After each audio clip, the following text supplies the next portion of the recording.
લીલી તુવેરના દાણામાંથી આપણે આજે કચોરી બનાવવાના છે।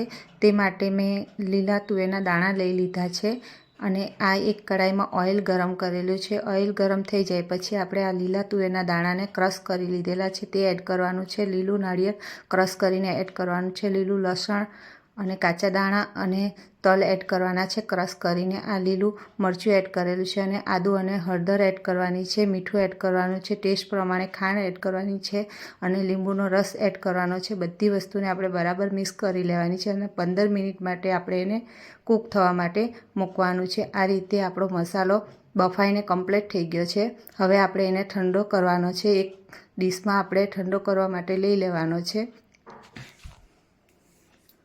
આ રીતે આપણે મસાલો ઠંડો થઈ ગયો છે। આ મેં મેંદાનો લોટ લીધેલો છે, પહેલેથી જ મેં એને બાંધીને કમ્પ્લીટ કરી લીધેલો હતો।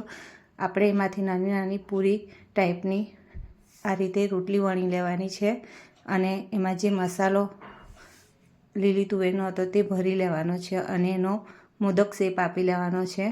આ રીતે આપણે એનો મોદક શેપ આપી લેવાનો છે અને વધારાનો લોટ આપણે ઉપરથી કાઢી લેવાનો છે। આ રીતે આપણે બધી જ કચોરીને બનાવી લેવાની છે। આ રીતે મેં ઓઇલ ગરમ કરેલું છે। ઓઇલમાં આપણે બધી કચોરીને ફ્રાય કરી લેવાની છે। ઓઇલની ક્વોન્ટિટી આપણે મીડિયમ જ રાખેલી છે।